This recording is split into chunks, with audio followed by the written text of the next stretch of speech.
क्या बाबूलाल मरांडी का राजनीतिक कैरियर अब समाप्त हो जाएगा?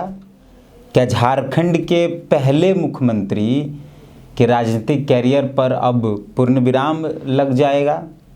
क्या बाबूलाल मरांडी राजनीति में हाशिए पर चले जाएंगे? ऐसे कई सवाल इस लोकसभा चुनाव के बाद आपके, मेरे और तमाम लोगों के मन में हैं जो लोग झारखंड की राजनीति में अपना इंटरेस्ट रखते हैं।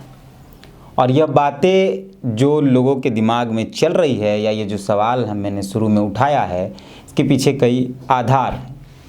आपको जानकारी है कि आज से लगभग 1 साल पहले इसी जुलाई के महीने में 2023 का साल था, बाबूलाल मरांडी को भाजपा का प्रदेश अध्यक्ष बनाया गया था। लेकिन इसका खासा असर भाजपा के अंदर दिखाई ही नहीं पड़ा। बाबूलाल मरांडी को प्रदेश अध्यक्ष बनाने के पीछे जो कारण था वो यह था, जो सबसे बड़ा कारण था वो यह था कि भाजपा के अंदर आदिवासी नेतृत्व बहुत मजबूती से नहीं था और बाबूलाल मरांडी के आने से शायद वो बेहतर हो जाता, लेकिन नहीं हो पाया। और उनके प्रदेश अध्यक्ष बनाने से पहले ही 2-2.5 साल पहले जब उनको भाजपा में ज्वाइनिंग कराया गया था, यानी जेवीएम छोड़कर जेवीएम का उन्होंने विलय कर दिया था जब भाजपा में, तब भी इसीलिए कराया गया था ताकि वह हेमंत सोरेन, शिबू सोरेन के परिवार के राजनीतिक वजूद को चैलेंज कर पाए, लेकिन वो नहीं कर पाए। बाबूलाल मरांडी जब भाजपा में गए जेवीएम छोड़कर, तब वह प्रभावित नहीं हो पाए। इसको इस तरीके से समझिए कि जब विधानसभा के नेता प्रतिपक्ष के तौर पे बाबूलाल मरांडी का नाम नॉमिनेट किया गया भाजपा की तरफ से, तो 2.5-3 साल तो वो स्वीकार ही नहीं किया गया। अब इस बात पर आप सोच सकते हैं कि बाबूलाल मरांडी का प्रभाव शायद इतना मजबूत नहीं था कि सरकार थोड़ा डर पाती या विचलित हो पाती। उसके बाद बाबूलाल मरांडी को ज्वाइन इसलिए भी कराया गया था भाजपा में कि वो हेमंत सोरेन सरकार के भ्रष्टाचार को बुलंद आवाज़ के साथ उठा पाएँ, लेकिन इसका भी खासा कोई असर नहीं पड़ा। वो जितना बुलंद आवाज़ में उठाते गए उतना ही हेमंत सोरेन को फ़ायदा होता गया। उसके बाद आदिवासियों के बीच में बाबूलाल की पकड़ बने, संथाल परगना में भाजपा की पकड़ बने, इसलिए भाजपा ने बाबूलाल मरांडी को पार्टी में ज्वाइन भी कराया, बाकायदा प्रदेश अध्यक्ष भी बनाया, लेकिन वो भी नहीं हो पाया। बाबूलाल मरांडी इसमें नाकाम साबित हुए। हालांकि झारखंड के इतिहास को देखें तो सबसे ज़्यादा नाकाम कोई रहा है राजनीति में तो बाबूलाल मरांडी ही रहे हैं। उन्होंने 2003 में भाजपा छोड़ दी, सरकार गिरा दिया। उसके बाद लंबे समय तक वो 14 साल तक एंटी भाजपा कैंपेन चलाते रहे इस राज्य के अंदर।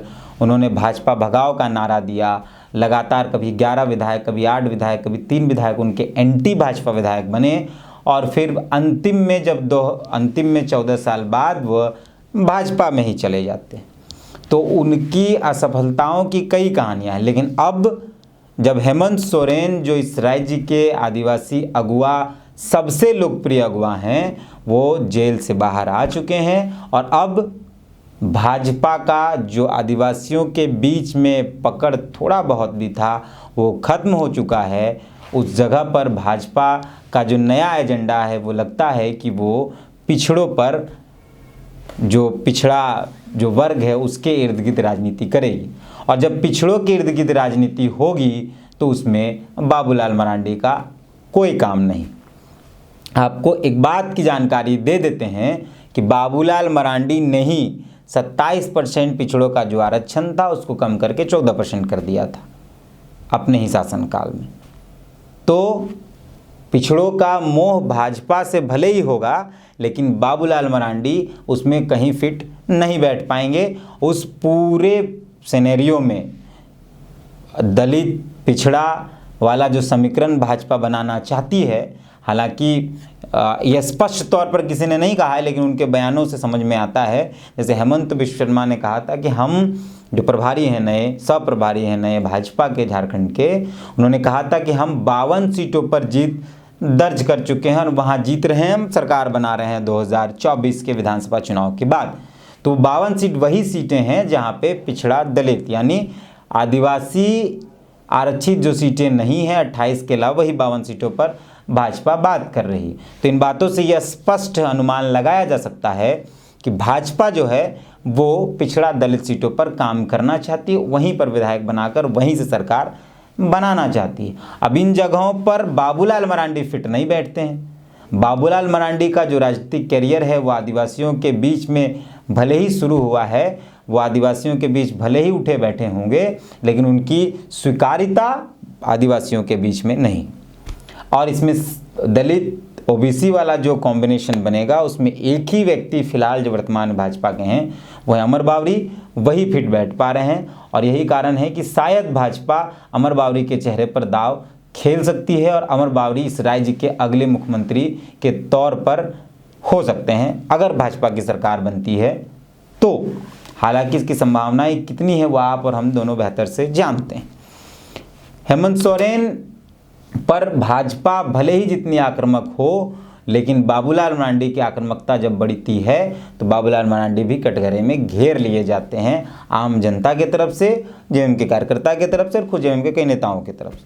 तो हेमंत पर भी बहुत हावी बाबूलाल मरांडी नहीं हो पा रहे हैं और आदिवासियों के बीच में उनकी स्वीकार्यता है ही नहीं। वहाँ भी वो संथाल परगना का आप रिजल्ट देख लीजिए, भाजपा ने संथाल परगना में अपनी पैंठ बढ़ाने के लिए बाबूलाल मरांडी को एक संथाल लीडर को ज्वाइन कराया, लेकिन बाबूलाल मरांडी वहाँ भी असफल रहे। हेमंत सोरेन 5 महीने के जेल के बाद निकल गए हैं और आदिवासियों के बीच में, अपने समाज के बीच में वो जा रहे हैं। कल उन्होंने हूल दिवस के दिन भोगनाडी में कार्यक्रम किया है, अच्छी भीड़ थी, सरकारी ही कार्यक्रम था लेकिन भीड़ थी। उसके बाद उससे पहले ही जब वो अपने आवास में कार्यक्रम कर रहे थे वहाँ भी ठीक ठाक भीड़ थी। अब ये सब भीड़ बाबूलाल मरांडी कब इकट्ठा कर पाएंगे और जब इकट्ठा कर पाएंगे तभी उनको भाजपा में स्वीकारा जाएगा। बाबूलाल मरांडी का शक्ति प्रदर्शन शायद बहुत कमज़ोर हो गया है और यही कारण है कि बाबूलाल मरांडी अब दरकिनार कर दिए जाएंगे। इस वीडियो पर अपनी प्रतिक्रिया ज़रूर दें और अपनी प्रतिक्रिया टिप्पणी के माध्यम से दें। आप क्या सोचते हैं, क्या सही में बाबूलाल मरांडी इस राज्य के अंदर अब समाप्ति, इस राज्य की राजनीति के अंदर अब समाप्ति के कगार पर हैं?